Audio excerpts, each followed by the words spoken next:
예레미야 33장 10절에서 18절까지 말씀을 저 한 절, 여러분 한 절 돌아가며 교독하도록 하겠습니다. 찾기가 어려우신 분들은 앞에 PPT를 보고 교독을 하셔도 되겠습니다. 한 절씩 교독하겠습니다. 10절부터 보시겠습니다. 여호와께서 이와 같이 말씀하시니라.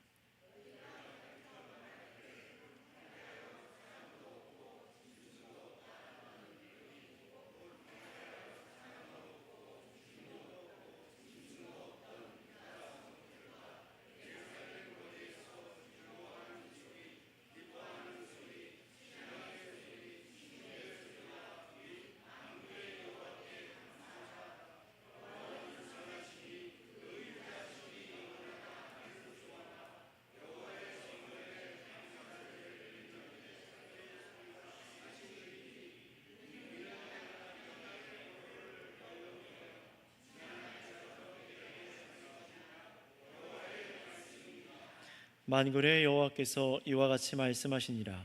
황폐하여 사람도 없고 짐승도 없던 이곳과 그 모든 성읍에 다시 목자가 살 곳이 있으리니 그의 양떼를 눕게 할 것이라.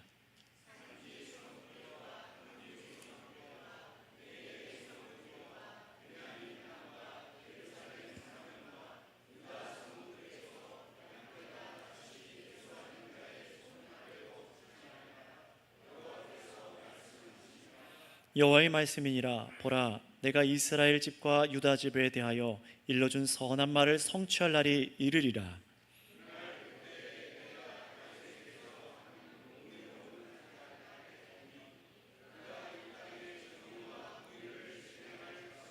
그날에 유다가 구원을 받겠고 예루살렘이 안전히 살 것이며 이 성은 여호와는 우리의 의라는 이름을 얻으리라.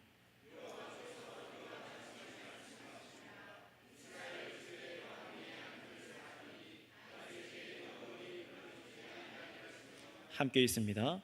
내 앞에서 번제를 드리며 소제를 쌓으며 다른 제사를 항상 드릴 레위 사람 제사장들도 끊어지지 아니하리라 하시니라. 아멘.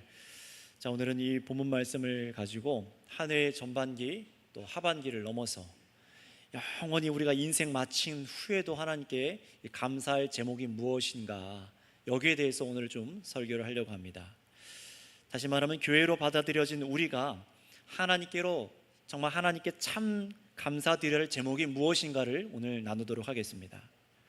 그래서 1년의 절반을 보낸 이 시점에서 이 자리에 모인 선교교회 모든 교우분들이 말씀으로 한마음 되어서 하나님께 감사의 찬송을 올려드릴 수 있기를 바랍니다. 자, 먼저 오늘 이제 현수막도 걸려 있고 광고도 나간 것처럼 맥주 감사 주일이라고 되어 있으니 많은 분들께서 이제 1년을 전반기, 하반기 나눠서 전반기죠. 1월부터 6월까지 전반기에 우리 삶에 해주신 것을 이 감사하는 추수에 관련된 성경 말씀과 그런 설교를 하겠구나라고 생각을 하셨을 것입니다. 그런데 오늘은 앞에 말씀드린 것처럼 맥주 감사 주일로서가 아니라 교회로 받아들여진 자들로서 감사에 대해서 나누겠다라고 말씀드렸습니다. 왜 제가 맥주 감사에 대한 설교를 하지 않는지에 대해서는 몇 가지 이유가 있는데요, 그것을 오늘 딱 3가지만 말씀드리고 오늘 우리가 참으로 드려야 될 감사의 본질을 나누도록 하겠습니다. 자, 맥주 감사에 대해서 제가 설교하지 않는 첫 번째 이유는 무엇이냐? 그것은 한국 교회가 많이 하고 있는 이 맥주 감사 주일은 말 그대로 한국산이기 때문에 그렇습니다. 다시 말하면 메이드 인 코리아라는 거예요. 다시 말하면 성경이 교회에게 명한 절기가 아니라는 것입니다. 우리나라만 벗어나도 다른 모든 나라의 교회에서는 이 맥주 감사 주일이 없습니다. 오직 유일하게 우리 한국에만 있습니다. 추수 감사 주일 같은 경우도 미국에서만 있고 그리고 우리나라와 몇 개 선교받은 나라에만 있지요. 그럼 이 맥주 감사 주일은 뭘까요? 기독교가 우리나라에 처음 들어와서 선교 초기, 우리나라가 농경 사회였을 때입니다. 그때 장로회 교회 교단들이 모여서 미국 청교도의 추수감사절과 함께 비공식적으로 시작된 것이 바로 맥주감사절로 보고 있습니다. 가을 추수 말고도 우리나라에 이 보리를 추수할 시기가 언제쯤이라고 합니까? 6월쯤이라고 얘기하죠. 6월 말쯤. 그래서 보리를 뜻하는 한자 보리 맥자를 사용해서 7월 첫 주에 상반기 동안 하나님께서 이 보리 농사를 잘 되게 해주셔서 감사합니다라고 해서 맥추감사주일로 7월 첫 주에 이름을 붙여서 반년의 농사를 하나님께 감사로 표현했던 것이 이 맥추감사절의 유래였습니다. 그런데 중요한 것이 있습니다. 더 중요한 것이 있어요. 이 감사 의미보다요, 민족과 나라별로 이 교회가 마음대로 예배에 어떤 명칭을 붙인다는 사실은 성경적으로 옳은 일은 아닙니다. 중세 때에 특히 로마 가톨릭이 1년 동안 교육적인 측면으로 교회 절기들을 굉장히 많이 만들었었어요. 그래서 예수님의 구속사를 더 깊이 이해하도록 하기 위해서, 또는 로마 가톨릭 같은 경우는 이제 성인들, 천사들, 어떤 축일들 이런 것들을 만들어서 무슨 주일 무슨 주일을 굉장히 1년 내도록 이렇게 무슨 특별 주일을 지켰습니다. 근데 문제는 뭐냐면은 성경이 명하신 것이 아닌 것과, 또 그러다 보니까 너무 많은 주일들이 미신적으로 변질되는 문제들이 생겼다는 것입니다. 그래서 가톨릭 교회 등 많은 문제들이 있어서 우리가 속한 가톨릭에서부터 잘못된 것으로부터 개혁하여서 나온 우리 개혁 교회들은 특별한 주일들을 대거 없앴습니다. 특별한 주일들을 대거 없애고, 그래서 사실 남은 것은 성경을 근거로 해서 교회에게 가장 중요한 두 번의 주일, 바로 부활주일과 무엇일까요? 성령 강림 주일, 이 주일을 지켰습니다. 거기에 간혹 성탄절로 예수님의 오심을 깊이 묵상하도록 한 경우가 있을 뿐입니다. 자, 그럼 다시 돌아와서 우리가 하나님께 감사드리는 것은 정말로 좋은 것입니다. 마땅히 해야 되는 것입니다. 그러나 그 감사를 위해서 성경에 명하지 않은 것을 각 교단이나 개교회가 원하는 대로 한다면은 아마 셀 수 없는 특별한 주일들이 만들어질 겁니다. 교회마다, 교단마다. 여러분 요즘 달력 보시면은요, 빼곡히 있는 국가 지정일들이 있지요. 뭐 근로자의 날, 장애우의 날 등등등 쭉 굉장히 많이 있습니다. 그것처럼 만약에 성경이 명하지 않은 것을 저와 여러분들이 교회들끼리 이날은 좀 특별한 주일로 지키면 좋겠어 하고 명칭을 붙여서 한다면은 아마 52주가 그런 주일로 다 만들어질 겁니다. 하지만 교회는 그래서는 안 됩니다. 성경이 말씀하신 대로 오직 예수님께서 오실 때까지 성경이 말씀하시는 것 이상을 하는 것은 피해야 됩니다. 우리 개혁교회가 오직 성경을 주창하는 이유가 여기에 있는 것이죠. 아마 지금 이 얘기를 듣는 분들 중에는 성경을 조금 많이 읽은 분들도 계실 거예요. 그 중에서 이런 생각을 하는 분들 계실 겁니다. 어릴 적부터 맥추감사주의를 지키던 교회에서 자라신 분들은, 또 저도 그랬습니다. 근데 대부분 맥추감사주일에 관한 설교를 들을 때에 항상 어떤 본문을 대표적으로 읽고 이 설교를 했냐면은 출애굽기 23장 16절 본문이었어요. 출애굽기 23장 16절에 그 앞에 맨 처음에 뭐라고 시작이 되냐면 맥추절을 지키라 라고 그렇게 성경 구절이 써 있습니다. 바로 그거를 떠올리고 맥추절을 지키라고 하는데 왜 이거를 우리나라만 지키는 것일까 의아하는 생각이 드실 분들이 계실 겁니다. 그런데 실제로 한국 교회가 보리 수확을 하고 7월 1일 이 감사주일로 드리기 위해서 가져다가 이 사용한 구절이 바로 금방 전에 여러분 제가 말씀드린 출애굽기 23장 16절에 맥추절을 지키라 해서 맥추감사주일이라고 이름을 붙였어요. 하지만 여러분 제가 정확하게 말씀드릴 테니까 잘 들어주셔야 됩니다. 저도 이 부분을 잘 몰랐던 부분이었지만 이제 신학교에서 알게 되고 점점 신학의 발전함에 따라 성경을 바르게 이해하게 함에 따라서 저도 배운 부분들이에요. 여기서 오늘 잘 듣지 못하시고 나중에 왜 맥추감사주일 설교를 그 본문을 갖고 안 합니까? 라고 물으시면 안 됩니다. 잘 들어주시기 바랍니다.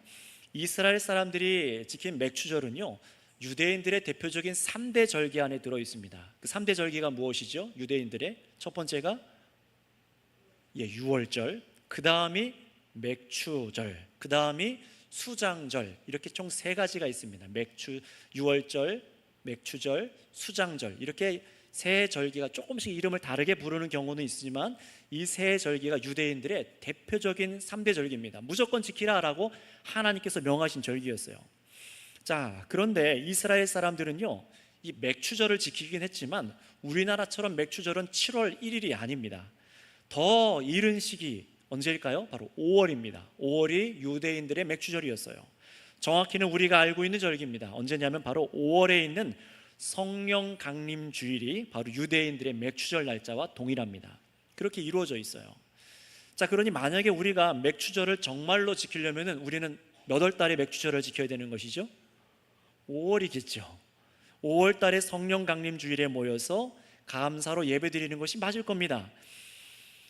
그래도 이렇게 생각하신 분들이 계실 거예요. 그래도 우리나라니까 이스라엘보다 늦게 보리 추수를 하니까 7월에 우리가 맥추 감사주의를 지키는 게 맞지 않겠느냐라고 생각할 수 있지만 애석하게도 그럴 수가 없습니다. 왜냐하면 그럴 수 없는 나머지 두 가지 이유 때문에 그렇습니다.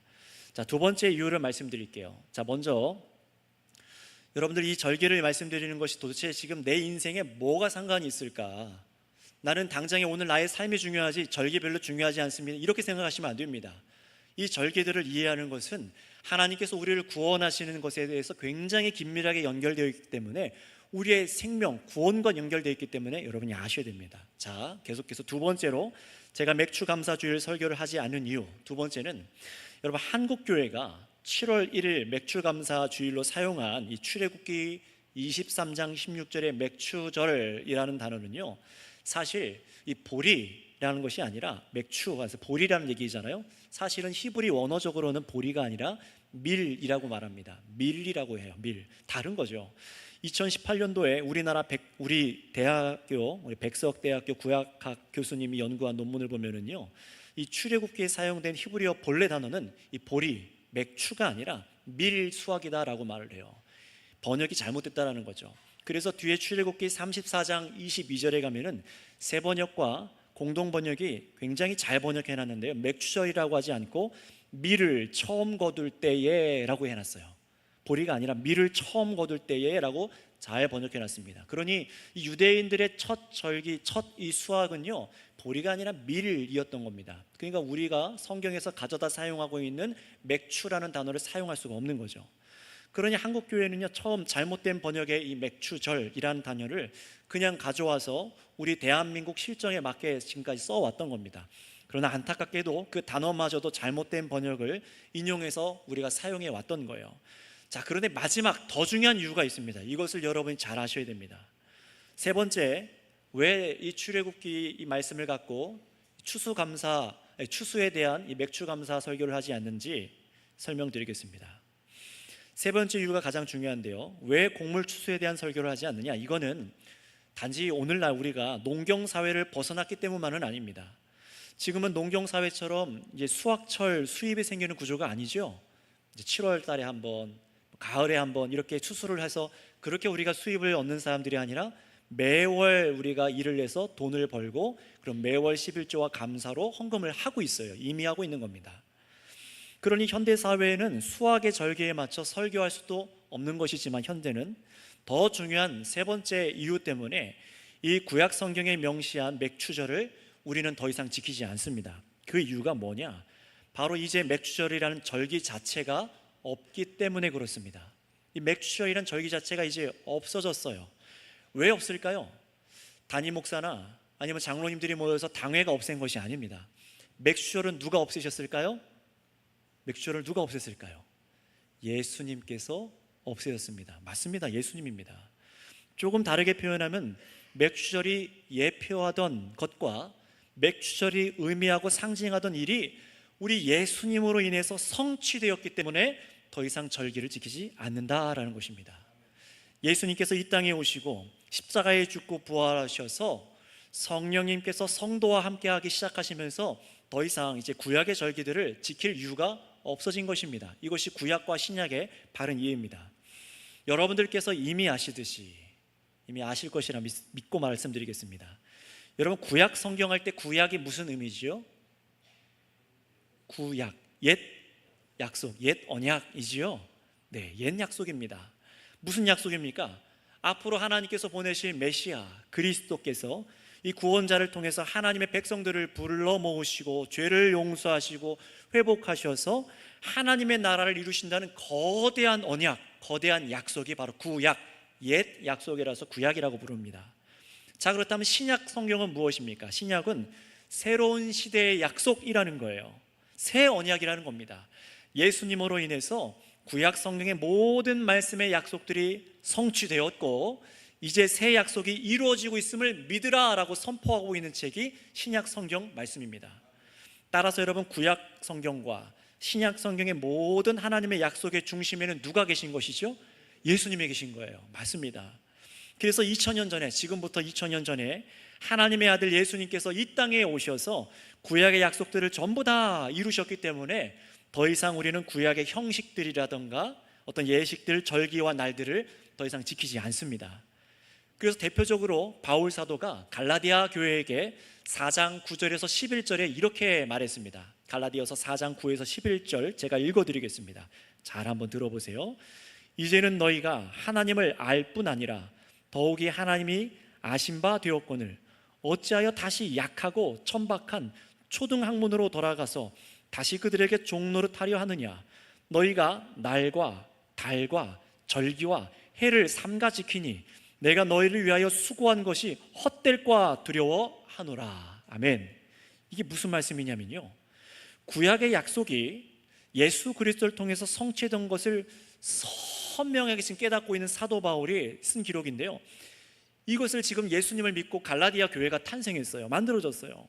그런데 이 갈라디아 교인들이 예수를 믿는다고 하면서도 이들이 잘못된 거짓 교사들에게 속아서 다시 날과 절기, 달, 이걸 다시 지키려고 하는 거예요. 유대적인 이 구약에 있는 절기들을 다시 지키려고 하는 겁니다. 그것을 지금 사도 바울이 비판하고 있는 거예요. 갈라디아 교인들이 구약 시대의 제사 사건들을 다시 지키려고 했기 때문입니다. 뭐가 문제가 됐을까요? 오히려 구약에 있는 절기들을 다시 지키면은 구약의 날들을 기억할 수 있고 또 기념할 수 있으니까 좋은 것 아닐까요? 하지만 그렇지 않습니다. 바울은요 11절에 뭐라고 말했냐면은 내가 너희를 위하여 지금까지 수고한 것이 헛될까 두렵다라고 말을 합니다. 이걸 제가 조금 격하게 표현하면 이런 겁니다. 갈라디아 교인들에게 뭐 하는 짓입니까? 도대체 뭐 하는 겁니까? 이렇게 얘기를 하는 거예요. 구약의 율법들, 특히 절기나 성막이나 제사장들이 입던 옷이나 성전이나 그리고 성전 안에는 휘장이라던가 지성소와 이런 것 전부 다 장차 오실 예수님을 예표하는 것들이었는데 예수님께서 약속대로 이 땅에 오셨다 가셨잖아요. 다 이 약속을 이루고 가셨는데 그렇다면 그동안 표지판으로 구약에 사용되었던 그런 율법과 절기와 날과 덜기와 그 다음에 성전과 휘장, 이게 필요가 있습니까? 없다라는 거예요. 그건 전부 다 표지판처럼 사용되고 목적지를 가리켰던 예표하는 도구들이었지 본질이 아니었다는 것입니다. 그러니 만약에 여러분 또 우리가 만약에 이런 날과 절기 구약에 있는 것들을 지키면은 뭐가 되는 거냐면요, 십자가에 달린 예수님을 말고 우리는 또 다른 메시아를 기다립니다라는 아주 우스운 일을 하는 것입니다. 지금 저 밑에 이단이라고 말하는 하나님의 교회 사람들이 안식일을 지켜야 된다고 말하잖아요. 유월절 지킨다고 항상 그렇게 모여요. 그 사람들은요 예수님이 온 걸 거절하는 사람들입니다. 교주가 있을 뿐더러 내가 신이다라고 말하는 사람이 있을 뿐더러 성경을 잘못 이해하고 이용해서 사람들을 속이는 거예요. 날과 절기로 사람들을 올가매기가 쉽거든요. 그래서 어떻습니까? 여전히 날과 절기를 지키라고 합니다. 만약에 그러니 오늘날 우리가 예수를 믿는다고 하면서 여전히 이런 날과 절기와 달을 지키고 한다면은 우리는 또다시 오실 메시아를 기다리고 있습니다, 다른 메시아를 기다립니다 라고 그런 식으로 신앙을 잘못한다는 겁니다. 물론 우리가 이 땅에 오신 예수님을 이해하고 도대체 무엇을 성취하셨는지 알기 위해서 구약 성경의 율법과 계명을 통해서 구약의 절기 등을 잘 알고 의미들을 저와 여러분들은 배워야 합니다. 하지만 구약의 율법에 제시된 모든 의식들은 이 사도 바울의 표현대로 초등학문이에요. 어린 시절 우리가 알고 넘어가야 될 거리라는 겁니다. 이제 예수님이 오셔서 새 시대가 시작이 되었으니 옛 시대에 속한 의식들은 폐지된 것들이라고 분명히 성경은 말씀하고 있어요. 그래서 만약에 제가 오늘날도 제가 맥추절을 여러분 꼭 지켜야 됩니다 라고 말하면서 오늘 7월 첫 주에 출애굽기 23장 16절 말씀을 읽고 맥추절을 지키라 라는 말씀을 읽고 제가 그렇게 여러분들에게 지키라고 말을 한다면 어떤 문제가 생기는 것입니까? 저는 예수님의 오심을 거부하는 사람이 되는 것이고, 예수님께서 십자가와 부활로 구약을 성취하신 것을 안 믿겠습니다라고 말하는 것이 되는 거예요. 성경의 성취를 부인하는 것까지 가는 거예요. 생각보다 이거 굉장히 중요한 문제입니다. 그러니 날과 절기를 지키는 건 나는 별로 관심 없는데요 라고 하시면 안 되는 거예요. 여러분들께서 참으로 예수님을 믿고 내가 그리스도의 은혜로 성경의 약속대로 구원받았는가, 정말로 구원받았는가, 이걸 누리기 위해서는 이 절기들에 대한 이해를 잘 가지고 계시기를 바랍니다. 따라서 오늘 맥추감사 주일에 우리가 개역개정 성경에 딱 2번만 써있는 맥추절이란 단어가 이 기록된 출애굽기 본문을 읽고 맥추감사절 설교를 하지 않는 이유가 여기에 있는 거예요. 성경의 맥추절과 우리나라가 대한민국 교회가 지켜왔던 해왔던 이 맥추감사 주일과는 전혀 관련이 없는 것입니다. 이걸 잘 알고 계셔야 돼요. 따라서 이런 3가지 이유 때문에 개역교회에서, 특히 우리 개역교회로 속해 있는 우리 선교교회 성도님께서는 맥추절과 맥추감사 주일을 연결해서 여러분 이해하시면 안 된다는 것을 잘 기억하시기 바랍니다. 물론 저도 어릴 적부터 맥추감사 주일이 있던 교회에서도 자랐었고 또 없는 교회에서도 있어 보았지만, 맥추감사 주일 절기가 있는 교회에서 여러분들이 제가 자랐다고 해서 그게 엄청난 큰 죄나 엄청난 문제가 있었던 것은 아닙니다. 왜 그러냐면은 만약에 이 성경의 성취를 알고도, 절기의 성취를 알고도 맥추감사 주일을 구약적으로 지켜야 된다라는 것은 그건 죄예요. 그건 잘못된 겁니다. 반드시 회개될 죄입니다. 그러나 그것이 아니라 우리나라처럼 1년에 반년 농사를 짓고 하나님 우리에게 이렇게 풍성한 먹거리를 허락하여 주셔서 해를 비춰주시고 비를 내려주셔서 우리가 이렇게 농사하고 먹고 살아갈 수 있는 건강을 유지시켜서 감사합니다 라고, 이렇게 감사의 마음으로 우리가 이렇게 명칭을 잘못 붙이긴 했지만 그렇게 해서 우리가 감사해로 들었다면 100번 양보해서 큰 문제가 되지 않을 것입니다. 자, 하지만 개역교회는요, 성경에서 명하지 않은 특별한 날과 절기를 더하지 않는다는 원칙 때문에 더 이상 맥추감사주의를 행하지 않는 것이 바람직합니다. 실제로 미국 고유의 절기인 추수감사절 역시도 미국에서 점점 이제 자성하는 목소리로 이제 추수감사주의를 안 지키는 교회들이 생겼습니다. 우리나라도 마찬가지죠. 점점 늘어가고 있어요. 우리나라도 이미 다른 교회에서 맥추절을 안 지키는 교회들도 많이 있습니다. 더욱이 구약 절기를 운운해 가면서 지키려 한다면 어떻게 될까요? 생각해 보세요. 만약에 우리 선교교회가 맥추절을 구약 성경대로 지키려 한다면 무엇도 지켜야 될까요? 3대 절기인 유월절도 지켜야 되고요, 또 아까 말했던 수장절도 지켜야 되고요, 다른 등등의 수많은 절기도 우리가 다 지켜야 될 겁니다. 생각해 보세요.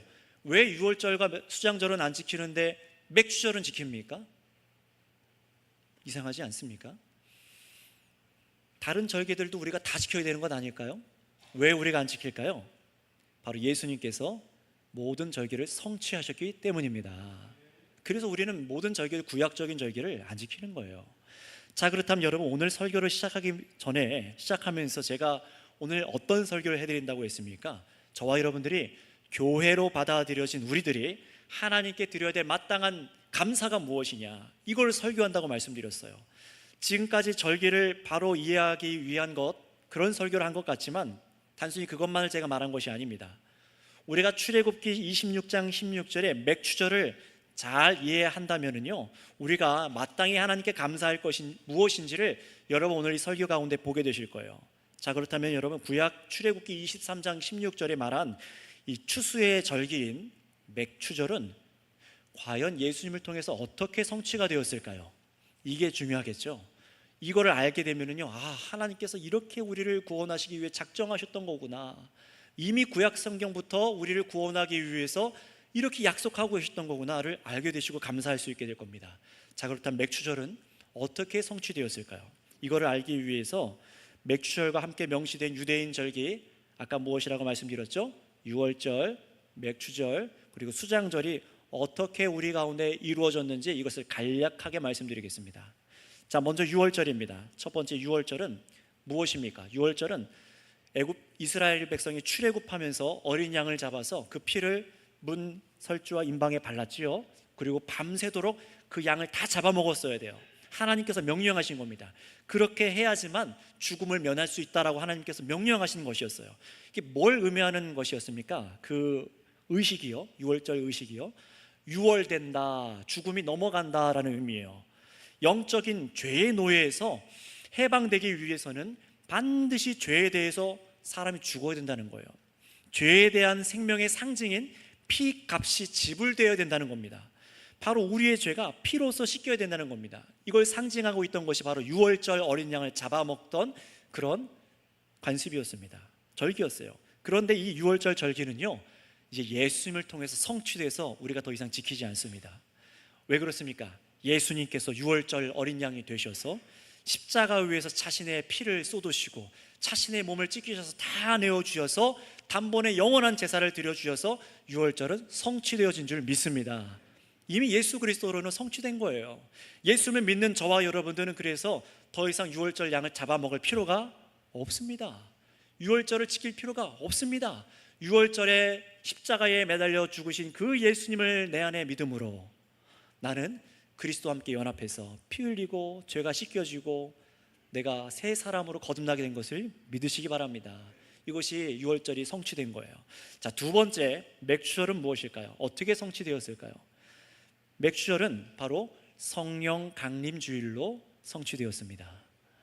그날로 연결돼요. 내년에 성령 강림 주일 때 자세히 제가 설교하기 전에 간략히만 말씀드릴게요.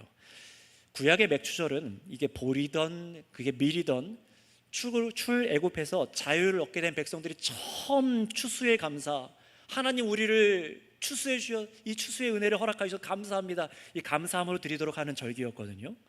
그런데 아직 이 하나님께서 맥주절을 지키라 라고 명령하실 때는 아직 추수도 끝나지 않은 때였어요. 장차 있을 추수를 바라보면서 하나님께서 명령하신 것이 맥주절이었습니다. 그런데 이 맥주절은요, 구약의 유월절로부터 50일이 지난 시점에 맥주절을 지켰습니다. 며칠이 지났다고요? 50일. 유월절로부터 50일이 지난 다음이 바로 맥주절이었어요. 자, 그렇다면 신약에 와서는 어떻게 연결될까요? 예수님께서 유월절에 죽으셨습니다. 예수님께서 유월절에 십자가에 죽으신 후로 50일이 지난 사건이 벌어졌죠. 그 사건이 무엇입니까? 바로 성령 강림 사건입니다. 그게 바로 우리가 알고 있는 50일이 지나서 성령님이 오셨다고 해서 오순절 사건이라고 말을 하는 것이죠. 따라서 맥주절은 신약 시대의 오순절과 연결됩니다. 자, 그런데 중요합니다. 우리는 절기상, 기독교 안의 절기상 오순절 주일이라고 하지 않아요. 50일째 되는 날 성령님께서 믿는 성도들에게, 예수님을 믿는 성도들에게 함께 하신 날이라고 해서 더 중요한 표현, 성령 강림 주일이라고 합니다. 굉장히 중요한 날이죠. 온 지구상에 이 하나님의 나라에 이 성령께서 다 함께 하셔서 온 열방이 하나님의 자녀가 된 날이 바로 이 성령 강림 주일이 상징적인 날이에요. 구약에는 맥주절에 추수가 시작이 되었죠.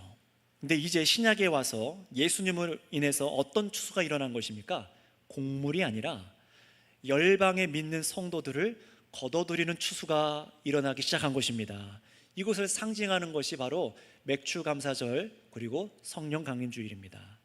하나님의 나라의 통치가 믿는 사람들 각 사람 한 명 한 명에게 성령을 통해서 임재하기 시작한 거예요.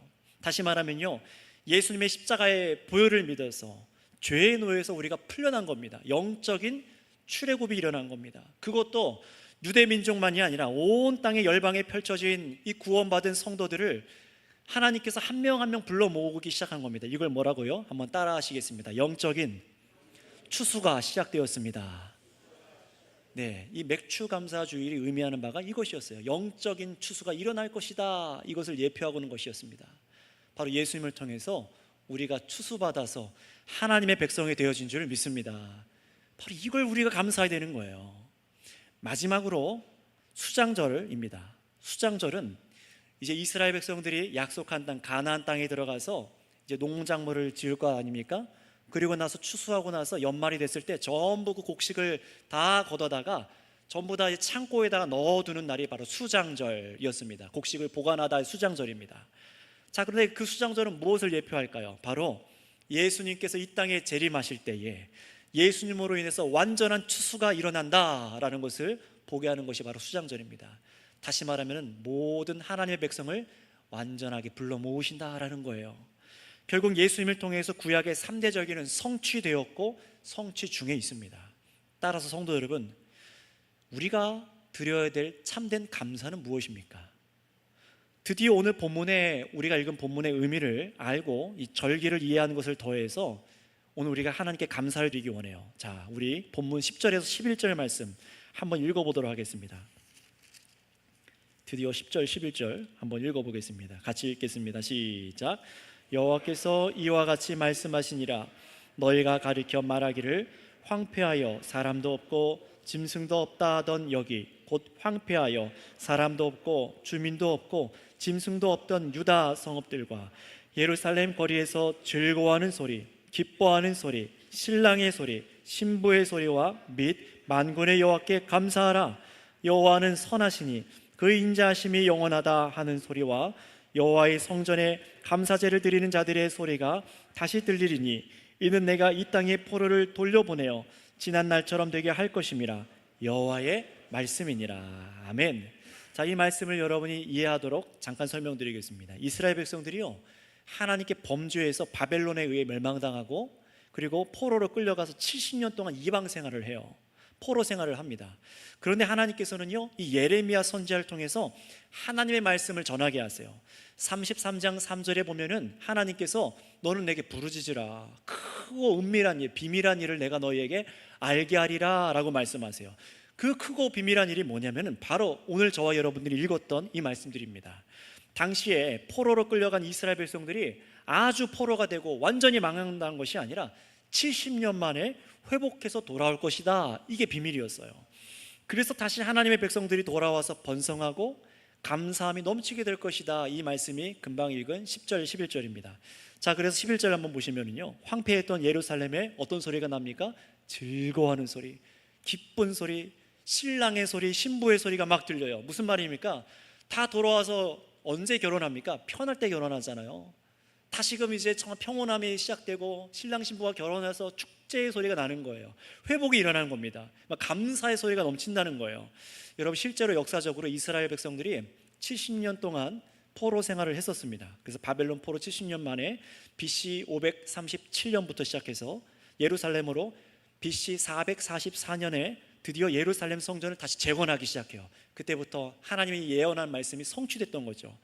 하나님의 백성들이 범죄했지만 버려지지 않고 하나님께 용서받고 구원받은 것을 보게 하는 것이 바로 이 구약 선조들의 애굽에 돌아와서 예루살렘이 회복된 사건이었어요. 자, 이 일에 대해서 7절부터 8절까지는요 뭐라고 말하고 있는지 한번 읽어보도록 하겠습니다. 우리 본문 7절부터 8절입니다. 위에 조금만 올라가셔서 7절 8절입니다. 시작.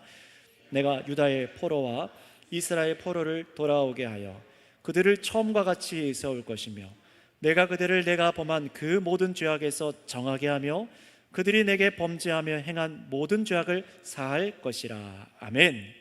자, 이 포로에서 돌아온 것은요 하나님께서 그들의 백성들의 죄를 용서하셨다라는 겁니다.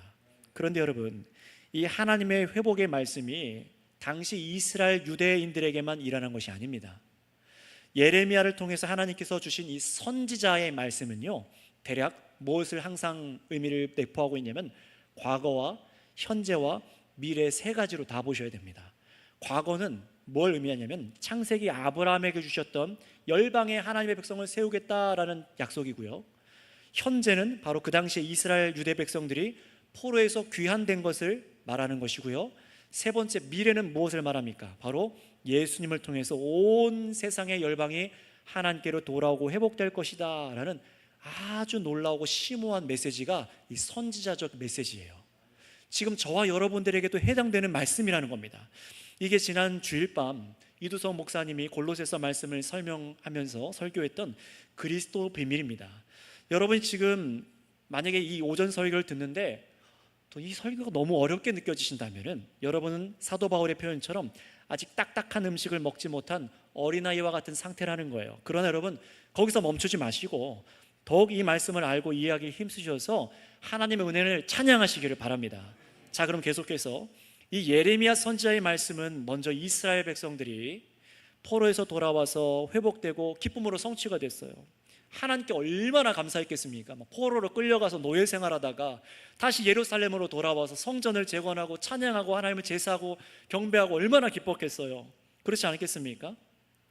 자, 그런데 그때에 이 백성들이 이제 고백하는 감사가 달라졌어요. 하나님, 우리가 추수할 수 있도록 해주셔서 감사합니다. 잘 먹고 잘 살게 해주셔서 감사합니다. 이 고백이 아니라요, 어떤 고백입니까? 하나님, 우리를 구원해 주셔서 감사합니다. 우리를 죄악에서부터 건져내어 주셔서 감사합니다. 용서받지 못할 우리를 용서하여 주셔서 감사합니다. 이 고백이에요. 그래서 뭐라고 고백하냐면요, 한번 따라해 주시기 바랍니다. 여호와는 선하시니 그 인자하심이 영원하십니다. 할렐루야. 이 고백이에요. 여호와는 선하시니 그 인자하심이 영원하십니다. 이 고백을 이 이스라엘 백성들이 하도록 하셨다는 겁니다. 여러분, 구원의 감격을 맛본 이스라엘 사람들이 성전에서 모여드리는 이제 감사가 무엇입니까? 먹을 곡식 주셔서 그게 아닙니다. 이제 그 수준이 아닌 거예요. 거기서 이제 한 단계 올라갔어요. 우리를 죄와 사망으로 정말 거기서 이제 갇혀 있었던 포로에서 건져내어 주신 그 하나님의 선하심, 그 인자하심을 감사하게 된 줄을 믿습니다. 자신들이 자격이 있는, 구원받을 자격이 있는 선민이라고 착각하면서 살았어요. 그러나 포로로 끌려가서 보니까 이제 아는 거예요. 내가 죄인이구나. 내가 아무런 구원받을 자격이 없는 죄인이구나. 그럼에도 불구하고 하나님의 그 인자하심, 그 선하심 때문에 내가 구원을 받았구나. 이 감격으로 하나님을 찬양하는 겁니다.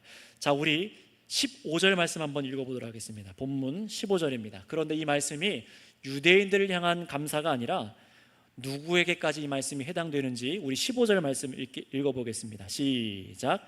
그날 그때에 내가 다윗에게 한 의로운 가지가 나게 하리니 그가 이 땅의 정의와 공의를 실행할 것이니라. 아멘. 이 15절을 동그라미를 쳐놓으시겠어요? 이 말씀은 대표적인 메시아 예언이라고 하는 구절입니다. 여기서 보시면은 하나님께서 말씀하시는 다윗에게서 한 공의로운 가지가 나게 하겠다 하시잖아요. 그 한 공의로운 가지가 바로 뭘 뜻하냐면 전통적으로 예수 그리스도를 예표하는 말입니다. 예수님을 말하는 거예요.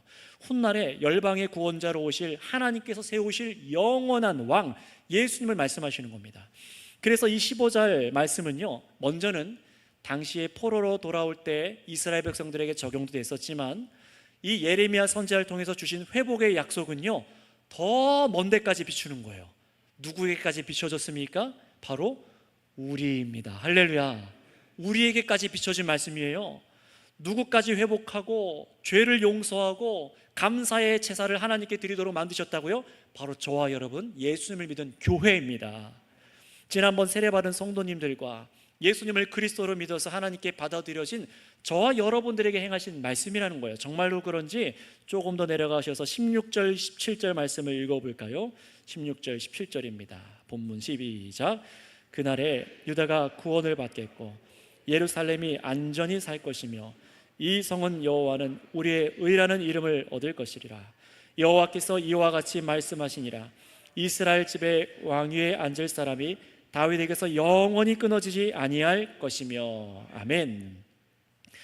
그냥 포로에서 돌아온 이스라엘 회복을 말씀하는 것 같지만 아닙니다. 영원히 끊어지지 않는 하나님의 나라, 영원히 끊어지지 않는 하나님의 회복을 말하고 영원히 변치 않는 왕위를 말하고 있어요. 이것은 예수님께서 오셔서 회복하신 하나님의 나라를 말하는 겁니다. 다윗의 후손으로 오실 예수님께서 세우실 성은 어떤 건물이나 성전이나 돌덩어리가 아니었습니다. 바로 성도들, 교회입니다. 그래서 요한계시록에서도 성도들이 장차 거룩한 성 예루살렘이라고 말씀드렸죠. 자, 18절 말씀도 한번 읽어볼까요? 굉장히 중요한 말씀인데요. 시작. 내 앞에서 번제를 드리며 소제를 사르며 다른 제사를 항상 드릴 레위 사람 제사장들도 끊어지지 아니하리라 하시니라. 아멘. 자, 잘 보시기 바랍니다. 제사장들이 계속해서 레위인도 있을 거라고 말하는데요, 이 말은 중간에서 끊어집니다. 예수님께서 오시는 그때쯤 가면은요, 이미 레위인은 족보도 알 수 없을 정도로 흩어져 있어요. 제사 제대로 드려지지도 않던 시대입니다. 그러면 어떻게 되는 것일까요? 이 말은 정말 혈통적인 레위인과 제사장들이 만들어진다는 얘기가 아니라 바로 누구를 말을 하는 것일까요? 두 군데만 읽고 이제 설교를 마치겠습니다. 도대체 이 영원히 하나님께 감사의 제사를 드릴 제사장들이 누구인가? 우리 성경 베드로전서 2장 5절 9절을 다 같이 찾아서 읽어보도록 하겠습니다. 신약 성경 베드로전서 2장 5절과 9절입니다.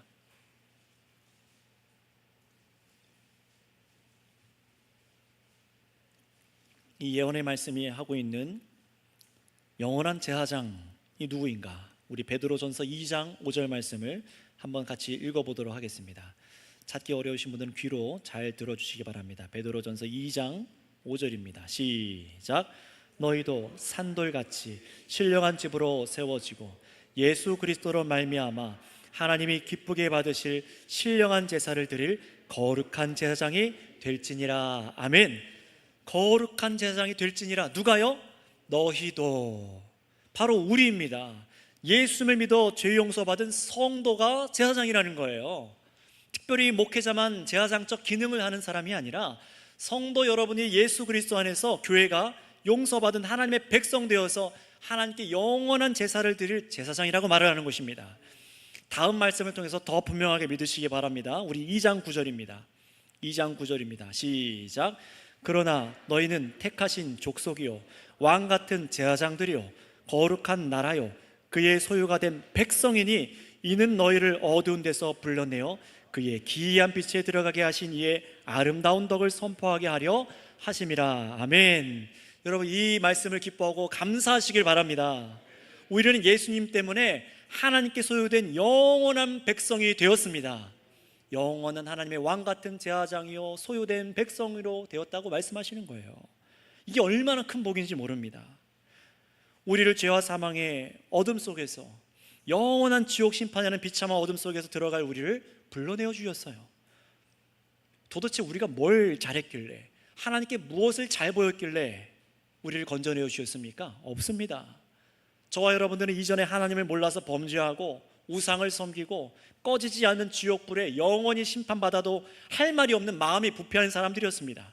이런 우리를 백성 삼아 주셔서 기쁨과 감사로 하나님을 찬양할 수 있는 영원한 제사장, 영원한 하나님의 백성 되게 하신 것은 하나님의 은혜인 줄 믿습니다. 이 은혜는 결코 값싼 은혜가 아니에요. 세상을 창조하신 하나님, 성자 예수님께서 저와 여러분 대신에 십자가 위에서 비난당하시고 고초당하시고 죽임을 당하여 주심으로 엄청난 은혜의 값지불로 일어나는 사건인 것을 믿으시기 바랍니다. 그러니 성도 여러분, 유대인들이 당시에 그 의미를 잘 알지 못하고 지켰지만 그 맥주절을, 예수님을 통해서 그 맥주절은 이미 성취된 것을 믿으시길 바랍니다. 바로 우리를 추수하여 주신 거예요. 영원한 백성 삼아 주신 거예요. 떨어지지 않을 하나님의 백성 삼아 주신 것입니다. 다른 어떤 유능한 제사장을 통과하지 않으면 안 될 그런 연약한 사람들이 아니라 이제 예수님이 내 안에 계셔서 언제든지 내가 하나님께로 나아갈 수 있는 자들이 되어진 것을 믿으시기 바랍니다. 목사를 통해 하나님께 나아가는 것이 아닙니다. 예수님을 통하여서 영원한 대제사장이신 예수님이 내 안에 계시기 때문에 우리가 하나님께로 나아갈 수 있는 것입니다. 이 은혜가 우리에게 주어졌다라고 말하는 거예요. 저와 여러분이 우리가 영적으로 추수되어서 하나님의 백성이 된 사건을 감사드리시기 바랍니다. 그러니 여러분, 우리가 드려야 될 감사가 무엇입니까? 설교를 마무리합니다. 여러분, 지금까지 우리나라 교회가 해왔던 맥주 감사로 한 해에 이 전반기 동안 하나님께서 우리 이 땅 가운데 우리 먹고 살아갈 이 생명을 보존해 주신 것 충분히 감사할 수 있습니다. 그렇죠. 정말 망할 것 같은데, 세상적으로 망했어야 되는데, 분명히 죽었어야 되는데 죽지 않았습니다. 내 인생이 망한 것 같은데 하나님의 은혜로 다시 세워주셨습니다. 계속해서 삶을 살아가게 해주세요. 성도는요, 이런 은혜의 일들을 전반기, 하반기 나눠서 겪고 감사하는 게 아니죠. 매번, 매주일, 매월 성도는 그 은혜 때문이라도 감사해서 헌금도 드릴 뿐만 아니라 감사의 찬양도 드립니다. 삶을 드리는 거예요.